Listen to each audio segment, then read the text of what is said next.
This is The Poet and the Poem from the Library of Congress. I'm Grace Cavalieri. Kwame Alexander is here, poet, producer, Superman, old friend. Kwame has a new book of anthology. What's in it? What's the title? And give us some information. This is the honey. This This is the honey. this is the honey. This is the anthology of contemporary Black poets. There are 146 poets in here, Grace, and 154 poems. I feel like this is about the language of joy. This is about the language of love. I wanted to create a text that was going to move beyond sort of the trauma that everybody often associates with being Black in America. Yeah, there's trauma, but there's also triumph. I wanted this book to reflect that. Can you read us a poem, Kwame Alexander? Your Dream Is by Jason Reynolds. Your dream is the mole behind your ear, that chip in your front tooth, your freckles. It's the thing that makes you special, but not the thing that makes you great. The courage in trying, the passion in living, and the acknowledgement and appreciation of the beauty happening around does that. That is Kwame Alexander, who's the editor of this book. And tell us how long this took putting it together, what you did in the making, and how you invited the poets. So I probably worked on it for about 3 or 4 years, and I decided to curate it. I didn't take submissions. I wanted to curate this. And so I reached out to poets I knew. And once I got sort of some of the more renowned and famous poets, I then contacted some other poets and said, these famous poets are going to be in the book. So it became easier at each stage in the process. But yeah, so I curated it. I read a lot of books.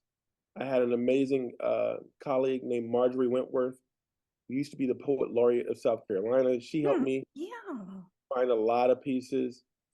It was like putting a puzzle together, Grace. And I feel like we got to that last piece, and it's pretty remarkable. It's going to make history and poetry as you are. And I remember, I think that you were on the program 20 years ago here. And or was it 15? I think it was 20. And at that time, about 15 years ago. About 15? Okay. At that time, I had a different bio for you. And I'm going to ask you if you remember Crush, Love Poems. Yep. And Family Pictures. Wow. Aren't you in there? And you actually had 10 books before these two, as a matter of fact, even as a young man. And remember the Capitol Book Fest? Yeah. Presented by the Washington Post, and the book in a day. What was that? Yeah, that was a publishing and writing workshop that I did in schools. I'd go in a school for one day and I'd work with the same group of students for about 6 hours and teach them how to publish a book, teach them all aspects. And the sort of the result of the class was they would actually have a book.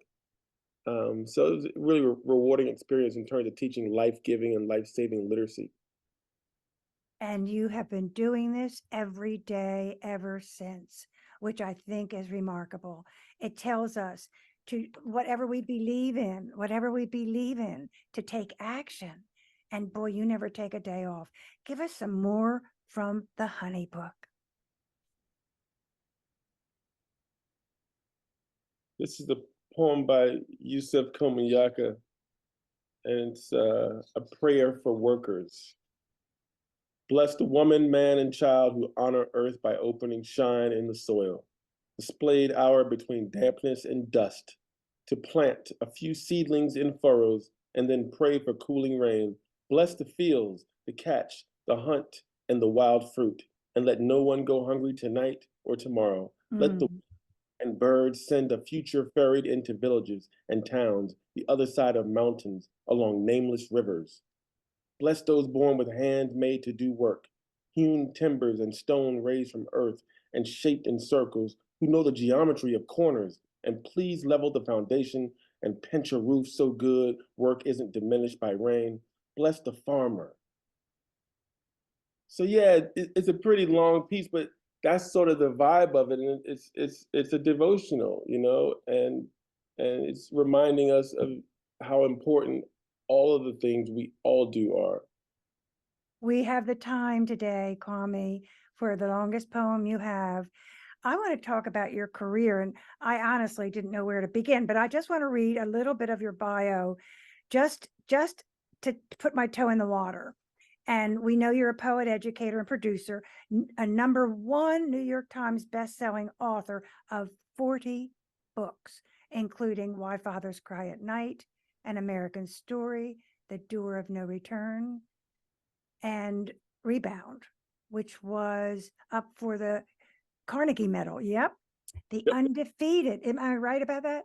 That's that's the English, right? correct. And then The Undefeated, was that the National Book Award nominee? Yes. That was a Newbery Honor Caldecott Medal winning picture book, illustrated by Kadir Nelson. You are the executive producer, showrunner, and Emmy-winning writer of the crossover TV series based on the Newbery Medal-winning novel. Now, is that series based on The Undefeated? No, the What is it series based on? crossover. Oh, right. A novel I wrote in 2014 is when it was published. So the TV series is based on that novel. And it premiered on Disney. On Disney Plus in April of 2023, and then on December 16th, it won an Emmy Award. I know. I saw you brandishing that about. Do you keep it on your mantelpiece? You know what? Emmy has been traveling with me, and I haven't really been home. So she's on a tour I along with me. know. Oh, do you still live in Washington? I live in the DC area. Oh, well, that's good. So you come home once in a while. And Exactly. were your sisters and brothers at the Emmy? No one was at the Emmy because we didn't But have enough tickets. It was just me oh, and that's right. Yeah.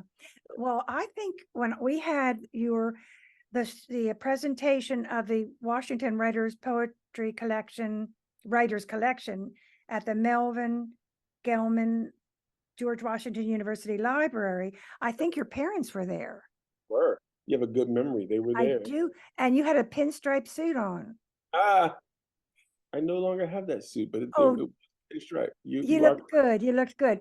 And you had on a purple silk shirt on the Stephen Colbert Show. oh, you watched me on that. And you had an awesome turtleneck on Morning Joe. Oh, So um, we get the sweatshirt, Kwame. This is the down home neighborhood, Kwame. Yes, this is I've been watching I've been watching your moves because yeah, I've right. been knowing you a long time. Long time. The Anyway, let's get back to Honey. Tell us the proper title of the book and give us another poem. It doesn't matter how long it takes.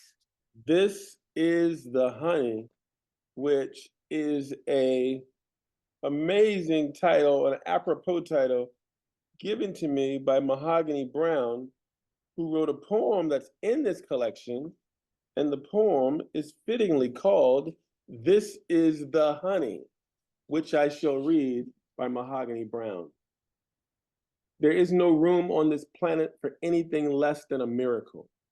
We gather here today to revel in the rebellion of a silent tongue. Every day we lean forward into the light of our brightest designs, and cherish the sun. Praise our hands and throats, each incantation a jubilee of a people dreaming wildly, despite the dirt beneath our feet or the wind pushing against our greatest efforts. Soil creates things, art births change. This is the honey, and doesn't it taste like a promise where your heart is an accordion and our laughter is a soundtrack? Friend, dance to this good song. Look how it holds our names. Each bone of our flesh home sings welcome. Oh, look at the gods dancing as the rain rains against a steely skyline, where grandparents sit on the porch and nod at the spectacle in awe of the perfection of their grandchildren's faces. Each small discovery unearthed in its own outpour.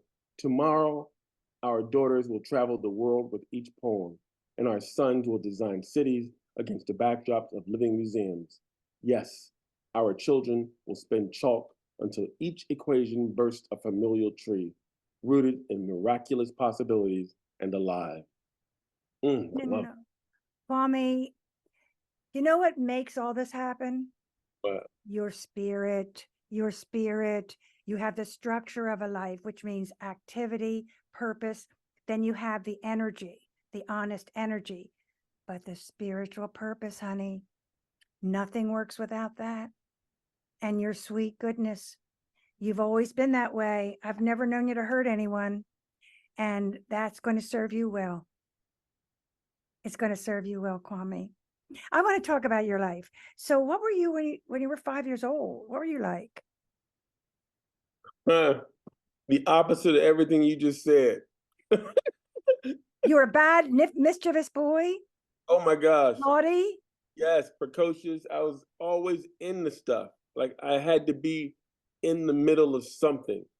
I Uh, think that's creativity, but was that annoying?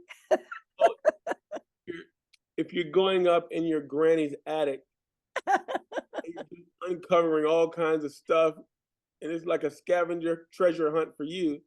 But for her, I would imagine she wants some privacy. She doesn't want me going through all her stuff. But who loved you so much? Oh, everybody.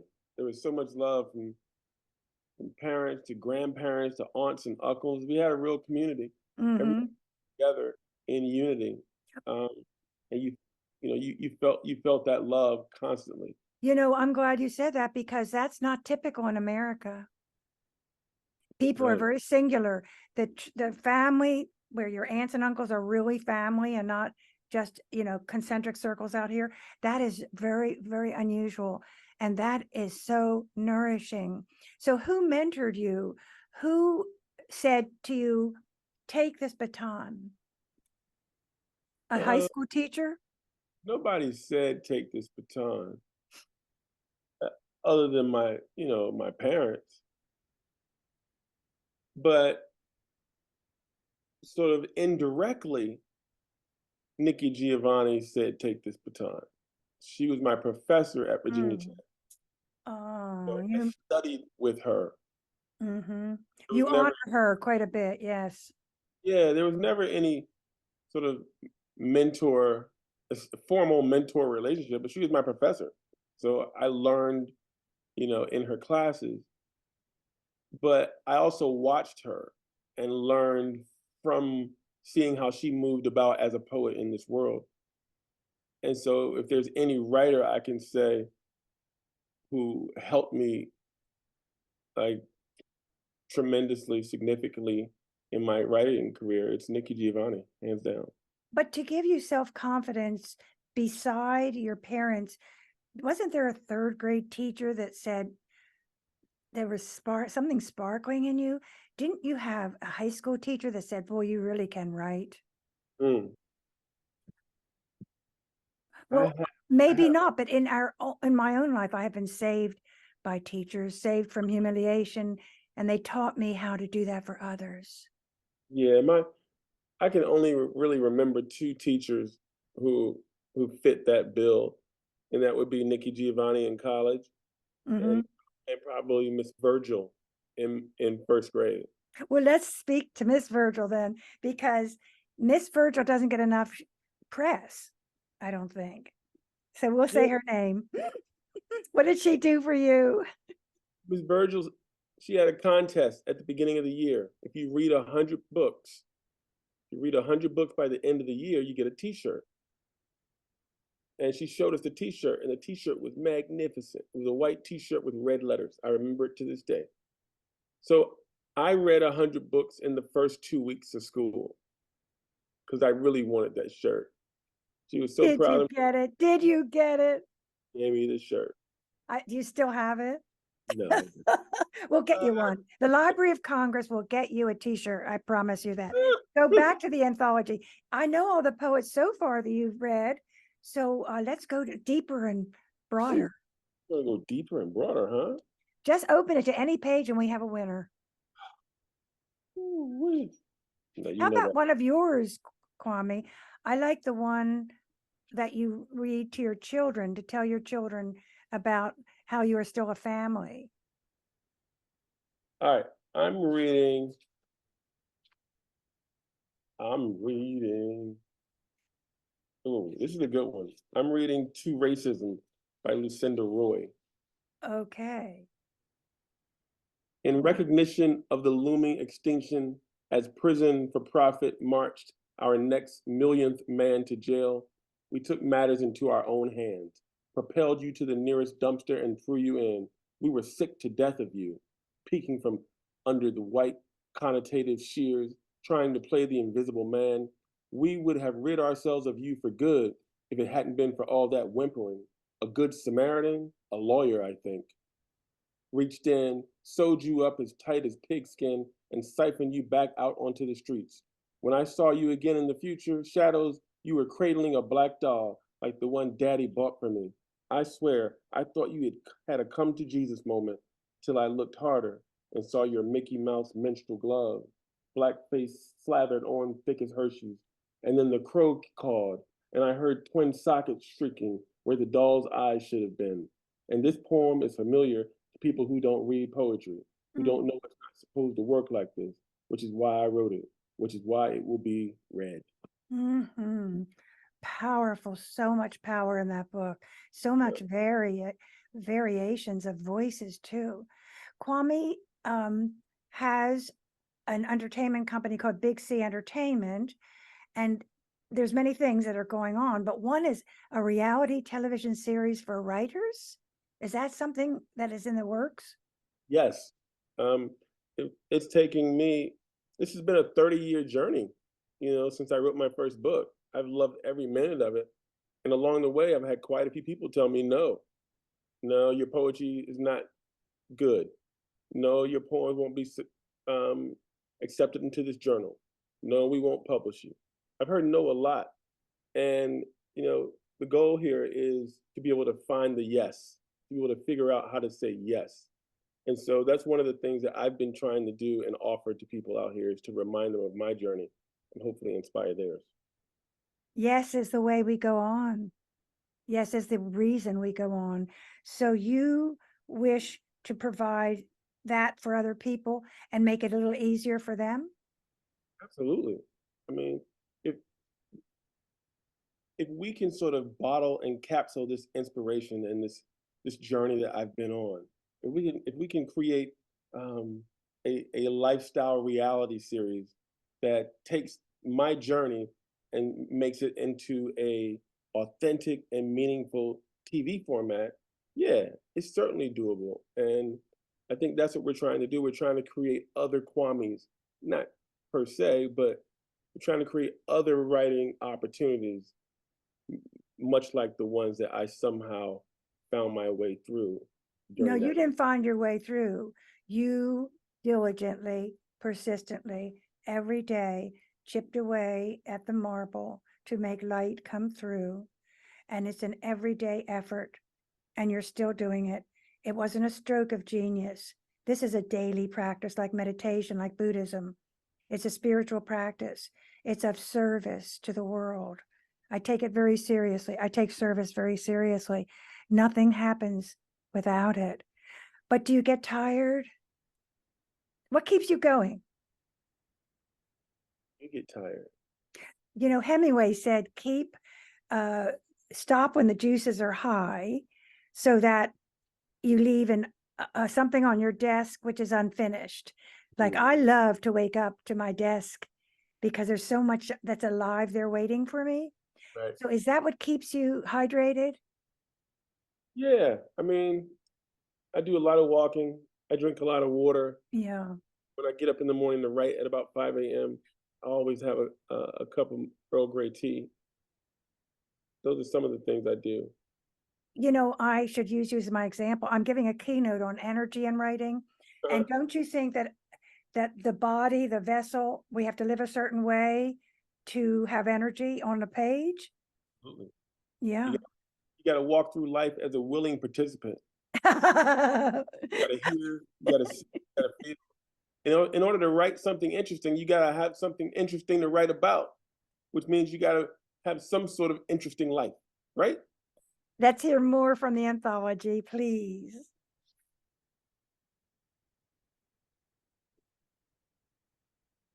This is a poem by E. Ethelbert Miller My brother. called The Ear is an Organ Made for Love. It was the language that left us first, the great migration of words. When people spoke, they punched each other in the mouth. There was no vocabulary for love. Women became masculine and could no longer give birth to warmth or a simple caress with their lips. Tongues were overweight from profanity and the taste of nastiness. It settled over cities like fog, smothering everywhere, everything in sight. My ears begged for camouflage and the chance to go to war. Everywhere was the decay of how we sound. Someone said it reminded them of the time Sonny Rollins disappeared. People spread stories of how the air would never be the same or forgive. It was the end of civilization, and nowhere could one hear the first notes of a love supreme. It was as if John Coltrane had never been born. That is beautiful. That is beautiful. You've been watching the state of poetry for 30 years. So do you think it's evolving, or do you think you're evolving? Do you think that it's always been really rich and fertile and had to be uncovered? Or do you think we see that poetry is getting better and better, or Yeah, there's more poets? I think it's definitely getting, the poetry is getting stronger and getting better. You know, we're becoming um, more sensitive and sensible, especially in the midst of so much chaos and divisiveness in this country. So those of us who know, we know. Those of us on the right side of history, we know. I think poetry is evolving in that sense. I think poetry is every 5 or 10 years has this sort of resurgence or renaissance, and people say, "Oh, poetry is back," but it really never left. It's just there's something that happened out in the culture that maybe gave it a jump start. And so most recently would have been Amanda Gorman, given the inaugural poem for President Biden. But poetry never really leaves. No, not since the ancient time, not since it's the only record we have of humankind Right. since since ancient since before Plutarch.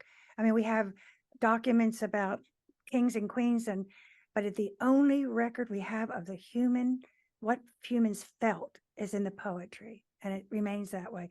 But also, I think technology, early on, I said, listen, if it's going to be there, let's put poetry on it, because we wouldn't have seen Amanda Gorman without Right. technology. Right. So what you're doing is saying, here you poets deserve to be heard. And that's more happening than 50 years ago. More poets are getting to be heard. And you're making that happen. So it's all good, honey. Oh, Let's have let's have a closing poem. closing poem. Closing poem by Kevin Young. Mm. And this is a piece that I found very um, sort of relatable in that I played tennis in high school and college. And this is a poem about Arthur Ashe. It's called Ash. For years, I've wanted to write how exactly I felt with you hovering on my wall, framed midair, about to strike the ball above you. Arthur Ashe, in your tennis whites, I pictured you lifted into whatever came after this photo's instant firing a volley or striking a serve down the throat of your opponent like a pill. Your signature below my name seemed more real to me than most things. Bullies or whatever wisdom got cracked out of me like a knuckle, more real than being unable to see without glass before my eyes.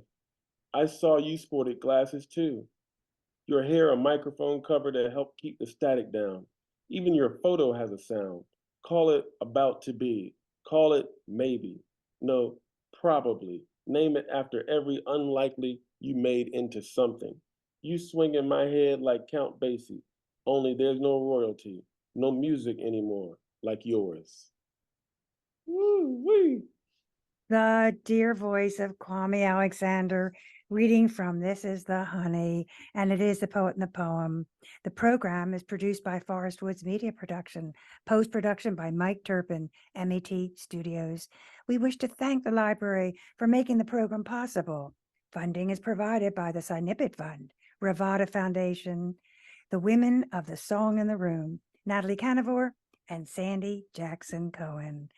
Mike Turpin's our engineer. I'm Grace Cavalieri.